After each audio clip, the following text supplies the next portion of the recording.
피킹? 피킹 그거 별거 없어요. 피크 옆으로 튀어나오게 잡고 여기 딱 대고 그리고 치면 돼. 손목으로.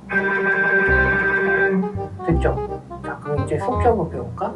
잠깐만요. 피크를 정확하게 어떻게 쥐라는 건가요? 손목을 쓴다는 게 정확하게 어떻게 하라는 거죠? 좀 더 구체적으로 얘기해 주시면 좋을 것 같은데 왜 이렇게 설명을 애매하게 하냐고 물어보면 대부분의 선생님들은 이렇게 이야기할 거예요. 피킹 스타일은 각자마다 다 다르기 때문에 자기한테 맞는 걸 찾아야 된다.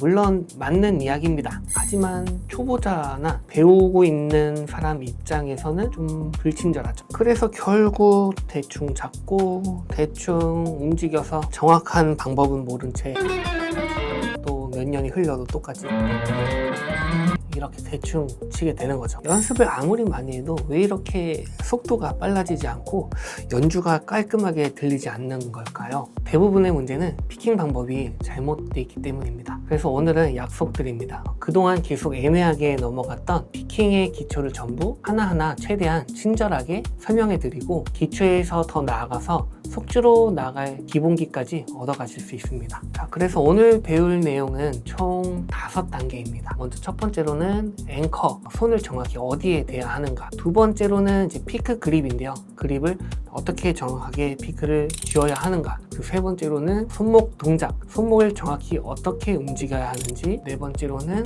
피크가 어떤 궤적을 그리면서 피킹을 해야 되는지 구체적으로 설명드리고요. 그리고 마지막으로는 이 모든 것들을 어떻게 연습해야 되는지 연습 방법까지 설명드릴 거예요. 이 5가지만 제대로 익히시면 여러분들의 피킹의 음이 부드러워지고 손이 덜 피곤해지고 속주로 나갈 기초까지 완성이 됩니다. 자, 그럼 바로 시작하겠습니다.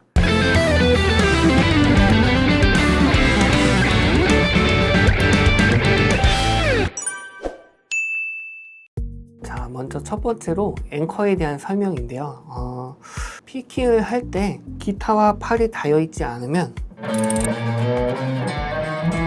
지금 보신 것처럼 오른손에 고정점이 없이 공중에 떠 있으면 정확한 피킹이 어렵거든요. 물론 스트러밍 할 때는 손을 자유롭게 써도 되지만 피킹 할 때만큼은 고정점이 꼭 필요합니다. 그래서 피킹 할 때는 피킹하는 손이 기타와 두 군데에서 접촉해야 됩니다. 이 접촉하는 부분을 앞으로 앵커라고 부를게요. 배에서 내리는 닷 있잖아요. 그것처럼 손이 흔들리지 않게 기타에 고정해 주는 거예요. 첫 번째 앵커는 팔뚝 이 부분 있죠. 이 부분이 첫 번째 앵커입니다. 어깨와 상완 부분에 불필요한 힘이 들어가지 않도록 이 부분을 기타 발이 붙이는 거예요. 팔뚝을 받쳐주면 어깨나 팔 전체의 움직임이 줄어들게 되겠죠. 그래서 피킹이 훨씬 안정적이 됩니다. 두 번째 앵커는 손바닥 아랫부분입니다. 손바닥의 아랫부분. 손바닥 앵커는 크게 2개로 나눌 수 있는데 바로 새끼손가락 아랫부분인 핑키힐 그리고 엄지손가락의 아랫부분인 썸힐. 자, 이렇게 두 부분을 기타의 세들 부분에 대는 거예요. 이 손바닥 앵커를 붙이면 손목과 손가락만으로도 정확하게 칠 수 있고 피크와 줄 사이의 거리가 일정해지면서 다이나믹스 그리고 세세한 조정 같은 것도 훨씬 쉬워집니다. 그래서 오늘 영상에서는 가장 보편적으로 기초를 쌓기 좋은 이 핑키 앵커를 먼저 알려드릴 거예요. 자, 그럼 실제로 한번 해볼게요. 핑키힐과 손목이 맞닿는 부분을 보시면 툭 튀어나온 뼈가 있는데요. 이 뼈를 콩알뼈라고 합니다. 콩알뼈가 브릿지 위에 걸터있는 느낌으로 올려주세요. 너무 세게 누르지 마시고 살짝 얹혀 있는 느낌이에요. 자, 이 상태에서 3번 줄을 피킹해 보세요. 왜 3번 줄이냐면 중간에 있는 줄이라서 앵커의 움직임을 가장 느끼기가 좋습니다. 자, 여러분도 직접 한번 해보셔야 됩니다. 지금 피킹할 때 콩알뼈가 회전축이 되는 것이 느껴지시나요? 마치 시계침이 중심축을 기준으로 회전하듯이 여러분의 손이 콩알뼈를 중심으로 회전하면서 피킹하는 거예요. 만약 이 회전축이 느껴지지 않고 손 전체가 움직인다면 앵커가 제대로 고정이 되지 않은 겁니다. 자, 여기서 꼭 앵커를 핑키힐 부분을 써야 되냐 하고 질문할 수도 있어요. 물론 엄지 아랫부분 썸힐을 쓰거나 아니면 두 부위를 함께 쓰는 방법도 있습니다. 여러분들이 어떤 앵커를 쓰는지에 따라서 유리한 피킹 폼들이 있어요. 그런 좀 디테일한 부분은 다음에 올려드리는 영상에서 확인하실 수 있습니다. 다음 영상은 속주 영상이에요. 놓치고 싶지 않으시면 구독과 알람 설정 아시죠? 자, 일렉 기타를 막 입문하셨다면 팝뮤트랑 파워코드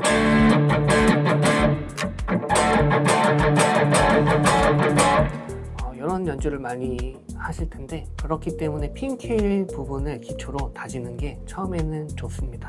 참고로 픽가드에 손가락을 이렇게 걸쳐서 치는 방법도 있기는 합니다. 속주할 때 유용할 수도 있지만 입문 단계에서는 이렇게 시작하면 잡음 관리를 제대로 배우기가 어렵기 때문에 추천드리지 않아요.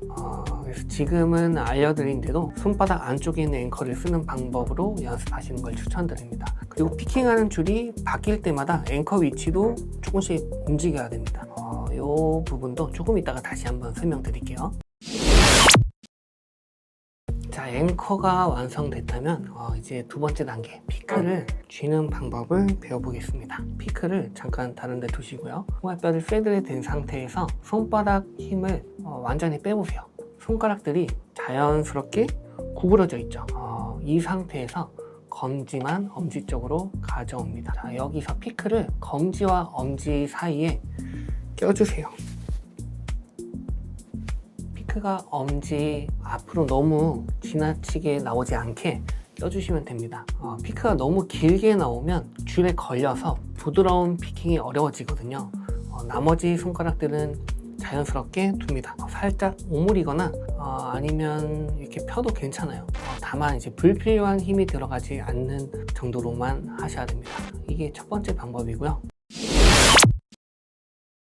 자, 여기서 한 가지 그립을 더 알려드릴게요. 지금 알려드린 그립에서 검지 관절 하나만 더 구부려 주시면 트리거 그립이라는 또 다른 유명한 그립이 됩니다. 검지가 마치 방아쇠 모양이 되기 때문에 트리거 그립이라고 하는데요. 실제로 우리나라에서 기타를 배우시면 대부분 이 트리거 그립으로 배우기 때문에 아마 트리거 그립을 쓰시는 분들은 좀 전에 알려드렸던 그립이 오히려 어색하게 느껴지실 수도 있어요. 하지만 두 가지 모양 모두가 글로벌하게 프로 연주자들까지 많이 쓰는 방법이기 때문에 아직 특정한 피킹 폼을 가지고 있지 않으시거나 아니면 난 잘 모르겠다 하시는 분들은 이 두 가지 그립 중에 편한 걸 선택하셔서 사용하시면 됩니다. 피크 그립은 이 외에도 3핑거 그립 또는 트레일링 엣지 그립, 미들 핑거 그립 여러 가지가 있지만 이번 영상에서는 두 가지 기본 그립만 다뤄보았어요. 이 두 가지 그립만 알아도 피킹을 배우기에 충분하거든요. 특히 아직 익숙한 피크 그립이 없으시다면 이 중에서 시작하시는 걸 추천드립니다. 자, 그럼 피크를 쥘 때 조심해야 되는 점도 있는데요. 피크를 너무 세게 쥐시면 안 됩니다. 기타를 배우는 많은 분들이 실수하는 부분인데, 피크를 세게 잡으면 손목에까지 힘이 들어가기 때문에 피킹이 세지거든요. 그럼 기타 줄이 자주 끊어지거나 피크가 이렇게 돌아가는 원인이 됩니다. 세게 쥐는데 왜 피크가 돌아가지? 라고 생각하실 수도 있는데, 손목에 힘이 들어가서 피킹이 세지면 피크가 줄에 닿을 때 피크가 받는 충격이 더 세지잖아요. 그럼 피크가 오히려 돌아가겠죠. 피킹을 할 때는 좀 괜찮을 수도 있는데 스트럼을 하게 되는 경우에 피크가 많이 돌아갈 거예요. 반대로 피크를 가볍게 쥐면 피크가 받는 저항이 약해져서 오히려 피크를 놓치거나 돌아가는 일이 줄어듭니다. 강한 피킹을 의도한 게 아니라면 오른손 왼손 모두 굉장히 릴렉스된 상태로 연주를 하시는 게 좋아요. 특히 세게 치면 음이 뚝뚝 끊겨서 들리게 되는데, 이건 조금 이따가 슬로우 모션 영상으로 증명을 해드릴게요. 자, 이제 실제 피킹 동작으로 한번 넘어가 볼게요. 본격적으로 시작하기 전에 여러분의 피킹을 한번 확인해 보세요. 혹시 지금 여러분 기타 피킹할 때 이렇게 팔뚝을 돌려서 피킹하고 있지는 않나요? 손목을 움직이는 게 아니라 팔뚝 전체를 돌려서 피크의 각도가 계속 이렇게 바뀌는 이런 동작을 하고 있지는 않는지 확인해 보세요. 이 동작이 보기에는 손목이 돌아가는 것처럼 보이지만 사람의 인체 구조상 손목이 돌아가는 게 아니고 팔뚝이 돌아가는 겁니다. 만약 다운 피킹 할 때 피크가 아래쪽을 향하고 업 피킹 할 때 피크가 위쪽을 향하는 이런 식으로 피크의 기울기가 극단적으로 바뀌고 있다면 지금 여러분들은 팔뚝 회전 피킹을 하고 있는 거예요.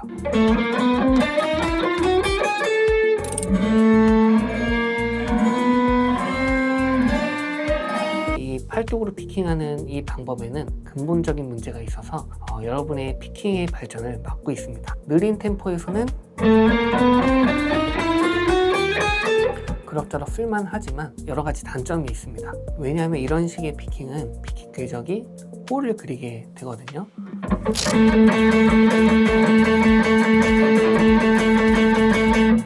오늘 알려드릴 손목을 이용한 직선 움직임의 피킹에 비해서 움직임이 훨씬 큽니다.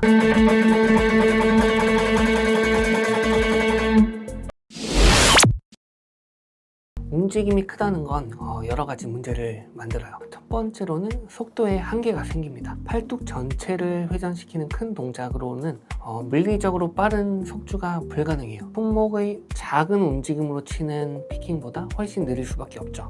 두 번째로는 손이 쉽게 피곤해집니다. 작은 손목 움직임만으로도 피킹을 할 수 있는데 팔뚝 전체를 쓰다 보니까 에너지가 금방 소진되고 오래 연주하기가 힘들어요. 특히 이제 빠른 연주를 할 때는 더욱더 그러겠죠. 세 번째로는 정확한 컨트롤이 어렵습니다. 움직임이 크면 클수록 세밀한 조절이 어려워지거든요. 다이나믹을 조절하거나 원하는 뉘앙스를 내기는 것도 훨씬 불편해집니다. 그래서 이 방법에는 발전의 한계가 있는 거예요. 하지만 괜찮습니다. 지금 이 영상을 보고 계시니까요. 지금부터 피킹 모션에 대해 초중급자가 알아둬야 하는 모든 것을 알려드리겠습니다. 자, 그럼 지금 잘못된 방법을 설명드렸고요. 올바른 방법은 그럼 무엇일까요? 팔뚝과 손이 일직선으로 펴진 상태에서 손만 좌우로 움직여서 피킹을 하는 겁니다. 보시는 것처럼 피크가 거의 직선으로 움직이죠. 그래서 피크 끝이 직선으로 움직이는 손목 피킹은 움직임이 적어서 더 효율적이고 컨트롤하기도 쉽습니다.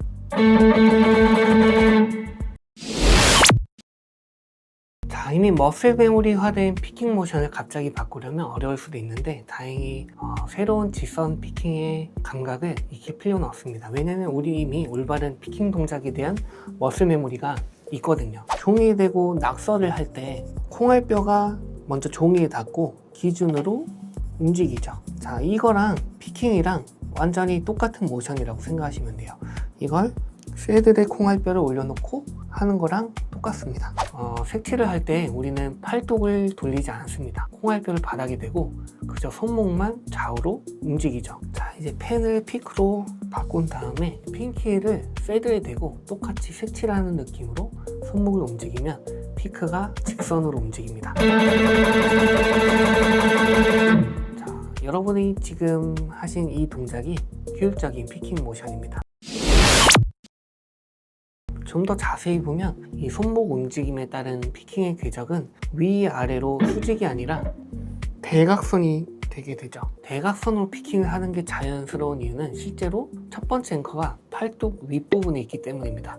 혹시 아니야 나 위아래로 수직으로 피킹하고 싶어 라고 생각하실 수도 있는데 그러면 첫 번째 앵커를 위치를 바꾸셔야 돼요. 그렇죠? 그래야지 위아래로 비로소 칠 수 있게 되는 거죠. 실제로 해보시면 알겠지만 위아래로 수직으로 연주를 하면 빠르게 칠 때 피크가 줄에 달라붙는 끈적끈적한 느낌이 납니다. 그 이유도 나중에 설명드릴 건데요. 어쨌든 결국에 위아래로 피킹하는 건 별로 좋은 방법이 아니에요. 일반적으로 앵커가 첫 번째 앵커가 위에 있고 두 번째 앵커가 아랫부분에 있기 때문에 팔이 대각선 모양이 되게 되는데 이렇게 피킹 궤적도 대각선이 되면 피크의 옆면을 사용하는 엣지 피킹이 훨씬 쉬워집니다. 엣지 피킹은 피크를 살짝 돌려서 모서리로 줄을 치는 거예요. 이렇게 엣지 피킹으로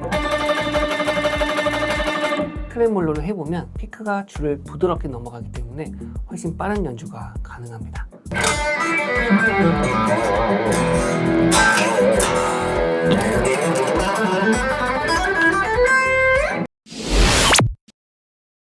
자, 엣지 피킹을 하지 않고 피크를 플랫하게 두고 치면 빨리 쳐보면 줄이 피크에 달라붙는 끈적끈적한 느낌이 들게 됩니다. 자, 왜 그럴까요? 자, 이렇게 플랫 피킹, 피크를 줄에 평평하게 되면 줄과 피크가 만나는 부분이 선이 되죠. 엣지 피킹은 이 선으로 닿는 부분을 점으로 바꿔줍니다. 당연히 점으로 줄과 닿는 게 선으로 닿는 것보다 저항이 적겠죠. 그래서 엣지 피킹을 하면 피크가 줄을 훨씬 부드럽게 지나갈 수 있는 겁니다. 반대로 피크를 플랫한 각도로 피킹하면 음이 끊기게 될 확률이 높아집니다. 왜냐하면 저항이 크면 피크가 줄을 꾹 눌렀다가 칠 수 있거든요. 보이시죠?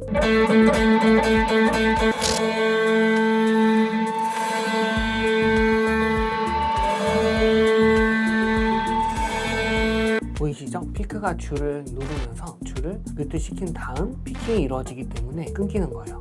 음이 끊기지 않게만 쳐도 여러분의 연주는 훨씬 듣기 좋아집니다. 만약 여러분들이 줄을 누르면서 치고 있다면 원인은 크게 두 가지가 있습니다. 첫 번째로는 엣지 피킹 없이 피크를 플랫하게 줄에 갖다 대고 치는 경우입니다. 아까 배운 엣지 피킹을 사용하면 저항이 줄어들어서 줄을 누르지 않고 줄을 빨리 통과하게 됩니다. 두 번째로는 피크를 잡은 손가락에 힘이 들어가 있는 경우입니다. 엣지 피킹을 해도 피크를 세게 쥐고 있으면 줄을 눌렀다가 칠 수 있어요. 아까도 이야기했지만 피크를 가볍게 쥐고 손목까지 릴렉스한 상태를 유지하세요. 줄 표면을 스치듯이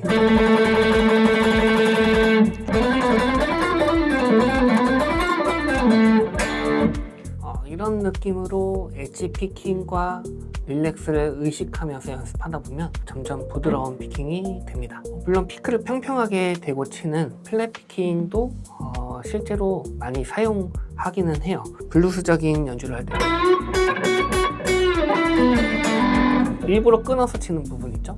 이런 특정 뉘앙스를 주고 싶을 때는 의도적으로 많이 사용하기도 합니다. 하지만 여러분들이 기본적인 피킹을 배울 때는 엣지 피킹으로 연습하는 게 훨씬 효율적이에요. 참고로 엣지 피킹과 많이 혼동되는 슬랜팅이라는 기술도 있거든요. 엣지 피킹은 피크를 한쪽으로 돌려서 치는, 모서리로 치는 거라면 슬랜팅은 피크를 위 아래로 기울이는 기술입니다. 슬랜팅은 조금 더 심화된 내용이라서 다음 피킹 심화 과정 영상에서 자세하게 다룰 겁니다. 하지만 문제가 있어요. 본인이 줄을 끊기게 치고 있다는 것을 자각하지 못하는 분들이 정말 많거든요. 저한테 기타를 배우는 수강생 분들도 마찬가지였습니다. 저는 안 끊기게 치는데요 라고 하시는데 슬로우 카메라로 찍어서 보여드리면 그제야 진짜네요 하고 이해를 하시더라고요. 한번 볼까요?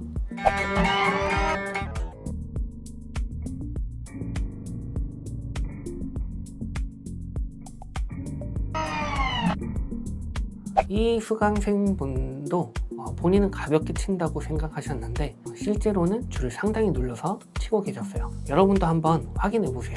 한 줄만 다운업으로 계속 피킹해 보시고 잘 들어보세요. 한 줄만 계속 치는데도 줄이 끊긴다면 피크를 줄에 갖다 댔다가 치는 겁니다. 더 자세히 확인해 보고 싶으시면 스마트폰으로 슬로우 모션 촬영을 한번 해보세요. 본인의 피킹을 슬로우 모션으로 보면 피크가 줄을 누르고 있는지 아닌지가 명확하게 보입니다. 자, 이제 실전에서 중요한 부분을 알려드릴게요. 아까 앵커 위치를 배울 때 말씀드렸죠? 피킹하는 줄이 바뀔 때마다 앵커의 위치도 함께 이동해야 한다고요. 한 줄에서만 연주할 때는 앵커를 고정해도 되지만 여러 줄을 오가며 연주할 때는 앵커가 따라 움직여줘야 돼요. 왜 앵커가 움직여야 되냐면요, 두 가지 이유가 있는데, 첫 번째는 줄이 바뀌어도 비슷한 감각으로 피킹을 하려면 앵커가 자연스럽게 움직일 수밖에 없어요. 예를 들어 볼게요. 이렇게 한 줄만 칠 때는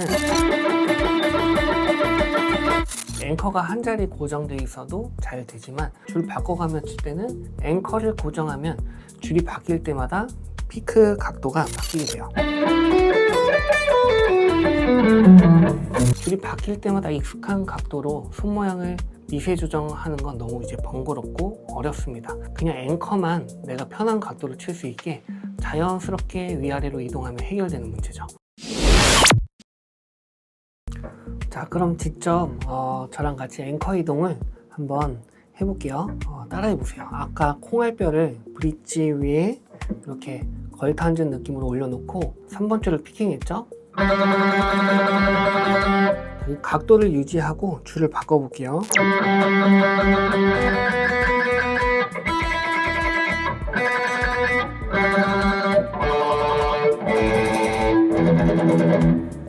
자, 1번 줄을 쳤을 때랑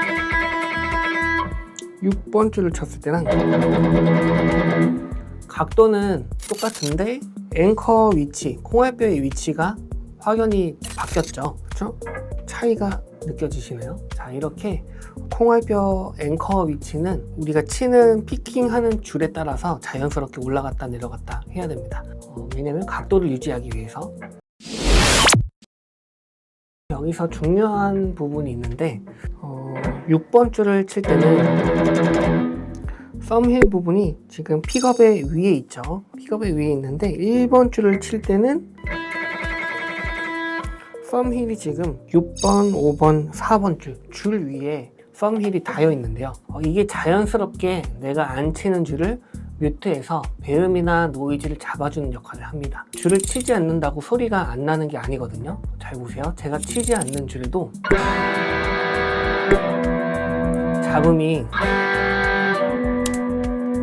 잡음이 올라오죠. 다른 줄을 치더라도 치지 않는 줄에서 잡음이 올라옵니다. 왜 내 연주는 잡음이 많을까 하시는 분들은 이 썸힐로 뮤트를 잘 안 하는 경우가 많습니다.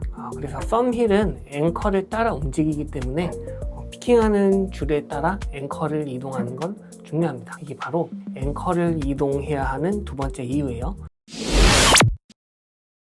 그래서 정리하자면 앵커 이동을 해야 하는 두 가지 이유는 첫 번째는 내가 치기 편한 각도를 유지하면서 모든 줄을 치기 위해서고요.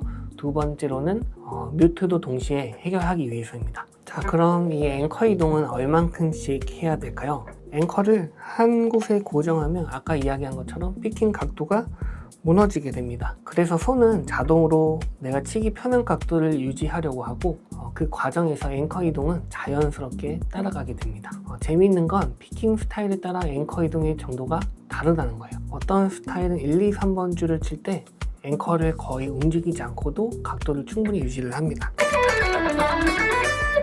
반면 어떤 스타일은 1, 2, 3번 줄에서도 앵커를 계속 이동시켜줘야 각도가 유지됩니다.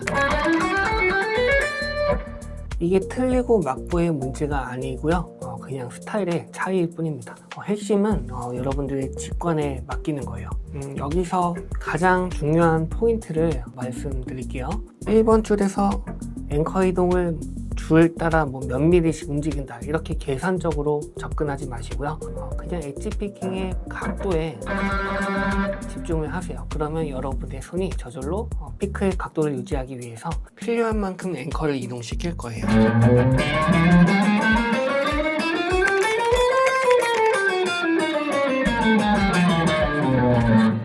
자, 이렇게 천천히 여러 줄을 오가면서 연습을 해보세요.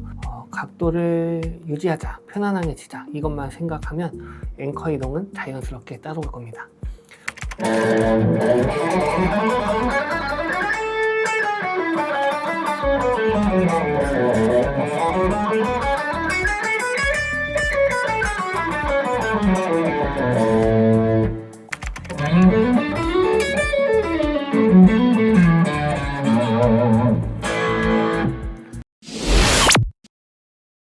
자, 그러면 연습하는 방법을 알려드릴게요. 이 영상을 보고 계신 분들은 아마도 대부분 입문자나 기초 피지컬 연습 중인 분, 또는 이 영상의 다음 편인 속주 피킹 편을 먼저 보고 오신 중급자분들이실 거예요. 수준에 맞게 두 가지 연습법을 알려드리기보다는 두 그룹 모두가 연습 가능한 방법을 가지고 왔습니다. 바로 크로매틱 시즌2인데요. 또 크로매틱이냐? 이렇게 이야기할 수도 있는데, 기존에 알려드린 크로매틱 연습과 다릅니다. 기존에 백킹 트랙이랑 함께 여러분께 알려드렸던 크로매틱 연습 방법은 기본적인 왼손 운지 연습이랑 오른손 동기화 하는데 좀 중점을 두었던 연습인데요. 이번에는 더 빠른 피킹과 노이즈 관리, 그리고 본격적인 포지션 시프팅 연습까지 추가로 할 수 있는 연습입니다. 이 연습 방법은 사실 많은 프로 연주자분들이 추천하셨던 연습 방법이고 잘 알려진 방법이긴 합니다. 역시나 그냥 연습하면 재미가 없기 때문에 그래서 제가 연습을 재밌게 해줄 수 있도록 또 백킹 트랙을 만들어 왔습니다. 그리고 제가 오랫동안 업로드하지 못한 건 이번에 속주에 대한 컨텐츠를 대형 프로젝트로 만들고 있기 때문인데요. 크로매틱 시즌2는 속주 피킹 연습에 더 잘 맞습니다. 기초적인 피킹에서 속주에 입문하는 것까지 연결하기 쉽게 만든 큰 그림인 셈이죠. 자, 그럼 가이드 연주를 먼저 보여드리고 설명을 이어가겠습니다.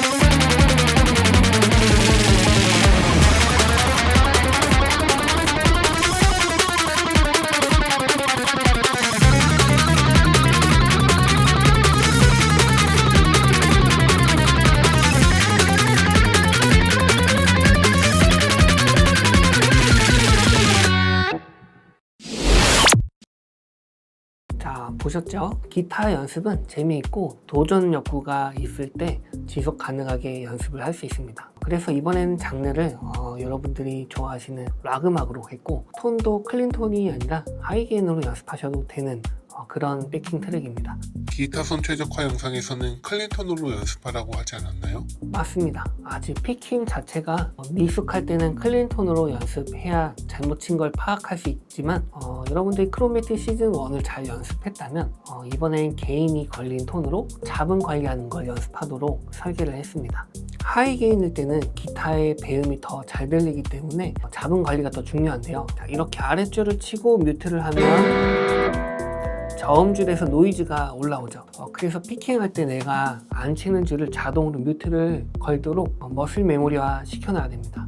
잡음 관리의 핵심은 왼손 1번 손가락과 오른쪽 피킹하는 손의 썸힐 부분, 1번 손가락으로 3번 줄을 운지해 볼게요. 1번 손가락은 내가 누르고 있는 줄과 바로 위에 줄, 그리고 아랫줄까지 다 뮤트를 해야 됩니다. 자, 이렇게 쳐도 1번 손가락이 누르고 있는 줄만 소리가 나야 됩니다. 그럼 나머지 5, 6번 줄은 아까 배웠던 대로 썸힐 부분을 대서 뮤트를 하는 겁니다. 이렇게 치면은 내가 치는 줄 외에는 모든 줄이 다 뮤트가 되죠. 이번 크로매틱 시즌2 컨텐츠는 게임처럼 구성을 했고요. 스테이지 0부터 5까지 일반 백킹 트랙 6개, 그리고 보스 스테이지를 1개에서 총 7개의 스테이지로 구성했고요. 한 스테이지당 BPM 50 빨라지는 3개의 백킹 트랙으로 구성이 되어 있고, 스테이지 0의 첫 번째 백킹 트랙의 템포가 75입니다. 아니, 기존 크로매틱 백킹 트랙 마지막 단계의 템포가 165였는데 더 쉬운 게 아니야 라고 생각하실 수도 있는데, 시즌 1에서는 8분 음표였고요, 시즌 2는 16분 음표이기 때문에 정확히 2배 빠르다고 생각하시면 됩니다. 이 백킹 트랙은 기존 크로매틱 백킹 트랙 재생 목록에 가이드 연주까지 다 포함이 되어 있기 때문에 똑같이 그 재생 목록을 사용하시면 됩니다. 크로매틱 백킹 트랙 시즌 1을 모르시는 분들은 제 유튜브 채널에 재생 목록에 크로매틱 백킹 트랙 재생 목록이 있을 거예요.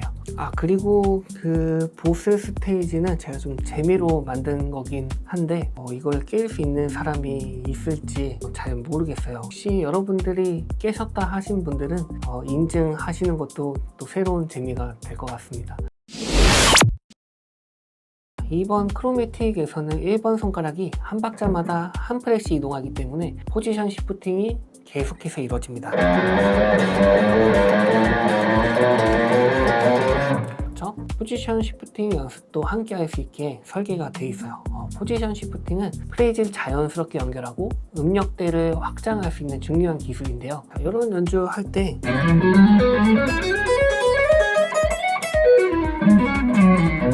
포지션이 휙휙휙휙 바뀌잖아요. 이런 걸 이제 포지션 시프팅이라고 합니다. 이 크로매틱 영상으로 빠른 시프팅 연습도 함께 할 수 있습니다.